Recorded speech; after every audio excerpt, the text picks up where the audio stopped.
লাইলাতুল কদর ভাগ্য রজনী, ভাগ্য রজনীর রাত মাহে রমজানের শুধু 27-এর রাত নাকি? জোরে বলেন। সিজনাল মুসল্লি যারা তারা মনে করে শুধু 27-এর রাত ভাগ্য রজনী শেষ করবো, আবার সারা দিন সারা জীবন সারা বছর রোজাও রাখা লাগবে না, নামাজ আদায় করা লাগবে না, যেহেতু লাইলাতুল কদর জুটে গেছে।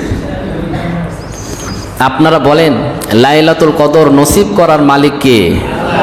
আরো জোরে বলেন আল্লাহ তাআলা। বিশ্বনবী জনাবে মুহাম্মদ সাল্লাল্লাহু আলাইহি সাল্লাম বলছেন, সহিহ বুখারী 2 নম্বর খণ্ড 709 নম্বর হাদিস, মান কামা লাইলাতুল কদর ঈমানাও ওয়া ইহতিসাবান গুফিরা লাহু মা তাকদ্দামা মিন যামবি। বিশ্বনবী জনাবে মুহাম্মদ সাল্লাল্লাহু আলাইহি সাল্লাম বলছেন, মান কামা, যে দণ্ডায়মান হয়, দাঁড়ায়, লাইলাতুল কদর, এই লাইলাতুল কদরে দাঁড়ানো মানে কি? দাঁড়ায় চুপ করে বসে থাকে, দাঁড়ায় থাকে নাকি? দাঁড়ায় নামাজ আদায় করা, সালাতে রত থাকা, আল্লাহ তাআলার সন্তুষ্টি অর্জনের জন্য নামাজে দাঁড়ানো ধীরস্থিরতার সাথে, ঈমানাও ওয়া ইহতিসাবান, বিশ্বাস এবং ইহতিসাবের সাথে, সওয়াবের আশায়, গুফিরা লাহু মা তাকদ্দামা মিন যামবি, যে লাইলাতুল কদরে ঈমান ইহতিসাবের সাথে নামাজে দাঁড়াবে, নামাজ আদায় করবে, নামাজরত অবস্থায় লাইলাতুল কদর তালাশ করবে, আল্লাহ তাআলা বলছেন পেছনের সমস্ত গুনাহগুলো আল্লাহ তাআলা মাফ করে দিবেন। আর এই লাইলাতুল কদর শেষ 10 রজনী, শেষ 10 বেজোড় রাতে বিশ্বনবী জনাবে মুহাম্মদ সাল্লাল্লাহু আলাইহি সাল্লাম একটা দোয়া পড়তেন। সেই দোয়াটা আপনারা আমার সাথে পড়েন, আল্লাহুম্মা ইন্নাকা আফুউন কারীমুন তুহিব্বুল আফওয়া ফাআফু আন্নী। আল্লাহুম্মা, হে আল্লাহ, ইন্নাকা আফুউন, নিশ্চয় আপনি মার্জনাকারী, কারীমুন, মর্যাদাময়, তুহিব্বুল আফওয়া, আর আপনি মাফ করতে ভালোবাসেন, ফাআফু আন্নী, যেহেতু আপনি মাফ করতে ভালোবাসেন অতএব আমাকে আপনি ক্ষমা করে দেন। সুবহানাল্লাহ বলেন। হাদিসটা হচ্ছে তিরমিজি, দোয়াটা হচ্ছে তিরমিজি শরীফের হাদিস, 5 নম্বর খণ্ড 534 নম্বর হাদিস। আমরা বেশি বেশি এই দোয়াটা পড়ব শেষ 10 রজনীতে, রোজা রেখে না রোজা না রেখে। কেউ যদি বলে যে শেষ 10 দশক, যেহেতু মাহে রমজানের শেষ দশক, তাহলে দশকে আমি রোজা না রেখে শুধু এই দোয়াটা পড়তে থাকবো, আল্লাহ কবুল করবে?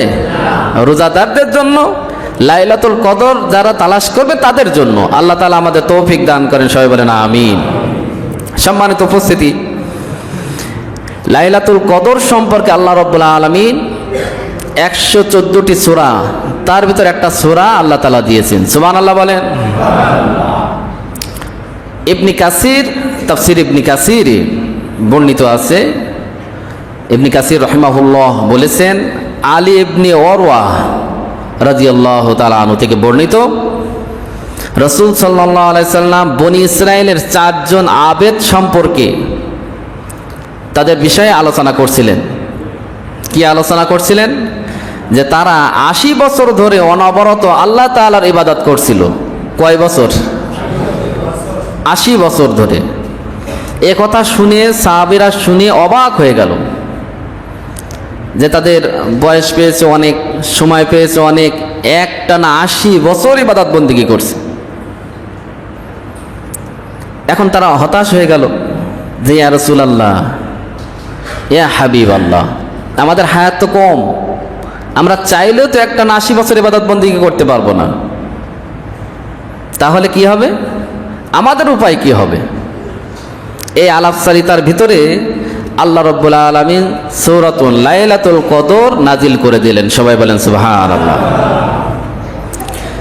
আল্লাহ রাব্বুল আলামিন বলছেন, ইন্না আনজালনাহু ফি লাইলাতিল কদর ওয়া মা আদরাকা كما ليلة القدر সবাই বলেন আল্লাহু আকবার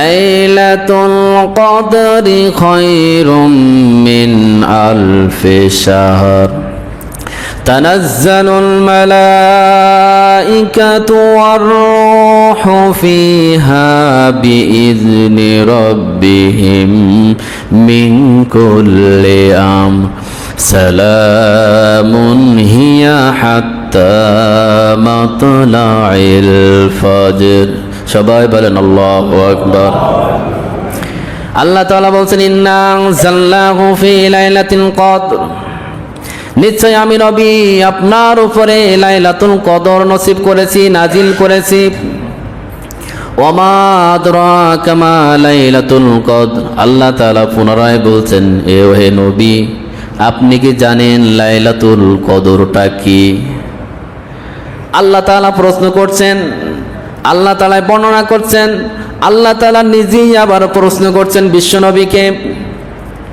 হে নবী আপনার উপর আমি লাইলাতুল কদর নসিব করেছি নাজিল করেছি আর আপনি কি জানেন লাইলাতুল কদরটা কি বিশ্বনবী চুপ থাকলেন জিবরাইল আলাইহিস সালামের মাধ্যমে পরবর্তী আয়াত আসলো লাইলাতুল কদরি খায়রুম মিন আলফি শাহর লাইলাতুল কদরটা এমন একটা রাত যদি কারোর নসিবে জুটে যায় ৮৪ বছর ইবাদত করলে যে সব হয় সমপরিমাণ সব আল্লাহ তার আমলনামায় দিয়ে দেয় আরো জোরে বলেন সুবহানাল্লাহ লাইলাতুল কদর নসিব হলে কয় বছর ৮৪ বছর কয় বছর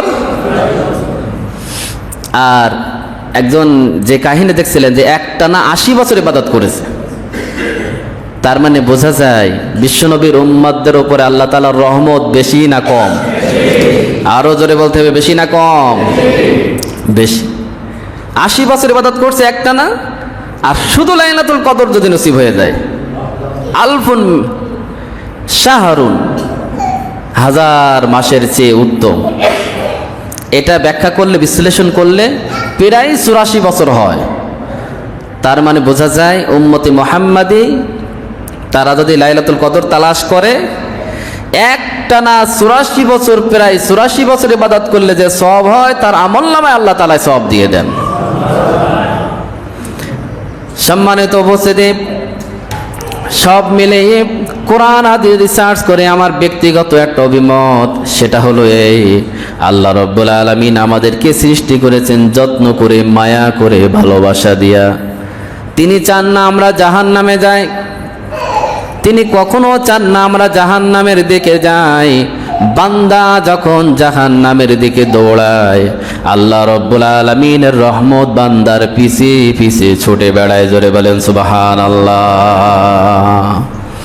তাহলে লাইলাতুল কদরে সওয়াব কম না বেশি আরো জোরে বলেন কিন্তু এই মাসে যদি আমরা কোনো ফাহিশা কাজ করি সওয়াবের কাজ একটু করলে যদি বেশি সওয়াব হয় খারাপ কাজ একটু করলে বেশি হবে না কম হবে বেশি হবে অন্য মাসে আপনি মিথ্যা কথা বলেন সেটা তো গুনাহ কিন্তু এই রহমতের মাস এই গুনাহ মাফের মাস এখানে যদি আপনি মিথ্যা কথা চালায় রাখেন সমানে মিথ্যা কথা সমানে অপকর্ম যদি করে যান আল্লাহ তাআলা যে তাকওয়া যে ভয় আপনার অন্তরে সৃষ্টি করবেন না জোরে বলেন ঠিক না বেঠিক